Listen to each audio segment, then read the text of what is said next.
Hey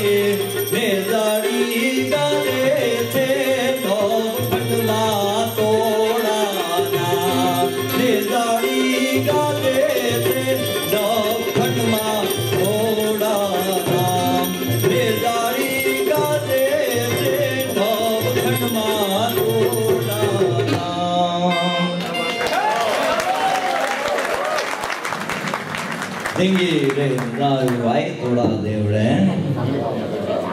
તમને બધા ઠીક, મને ખૂબ મોજ આવી. મારી માની તરત ગાઉં મને આનંદ આવી જાય. હા નાના બાપુ ના આવી ના ના હવ માતાજી હવની સહાય કરે આપણી ભેડી રહે. સંગીતની ખૂબી શું છે કે તબલાવાળો જો એક લયમાંથી જરાક બદલાઈ જાય તો મંજીરાવાળાને બ્રેક લાગી જાય. તમે જુઓ કેટલી સરળ રીતના કુટી કુટી કુટી કુટીને સંપર્ક કેવી રીતના આવે છે. રવિ પ્લીઝ જરાક જોરથી નથી. બીજી વસ્તુ એ છે કે આ ઉંમરે આવી રીતના મંજીરા વગાડવા મને લાગે છે કે મારે તો આટકા જ બારે નીકળી જાય. અને ખૂબીની વાત એ છે, મને કદાચ એમ કે એક ભજન તમારે ગાવાનું છે અને હું જોઈ ગાઉં તો મને લાગે જો સાદડી વાળો બાકી દે કે બાપા સાદડી મારી છે કે. અને રતિભાઈ છે, અમારા અશ્વિનભાઈ છે, એ લોકોને શું વખાણ કરવા કે આ કોમ્બિનેશન બધું ભેરું કરવું ને. આ જો સંગીતની અંદર જો તમે ડીપ જાઓ ને તો જેમ ડીપ જાઓ એમ તમને ખબર પડતી જાય. હવે સંગીત મને પેલા બોલવા દે ને યાર.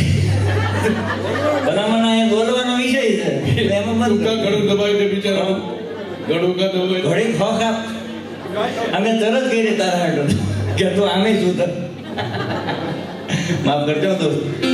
હવે મોદી છે કે અમે લેસ્ટર થી આવ્યા છીએ, અમે એક જૂથ થઈને હાલી છીએ અને અમે હવ છે ને આમાં જેટલા બેઠા ને એમાં બધા એના રથના સારથી કયો, જીવનના અત્યારના આ મંડળના સારથી કયો તો એ વિનુકાકા વિનુભાઈ પટની તમારા મહિલા અમારા સારથી જો.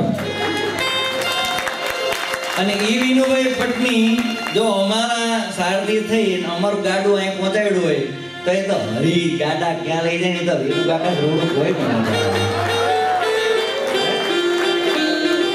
હવે તો હરી ક્યાં ગાડું લઈ જાય ને એ વિનુકાકા કહે છે આપણને. અને જ્યાં લઈ જાય ને કઈ ફટકા છે નહીં રસ્તામાં, એક્સિડન્ટ નહીં થાય એની ગેરંટી. ગાડું હરીનું છે એમ અર્જુનભાઈ એમ કે છે.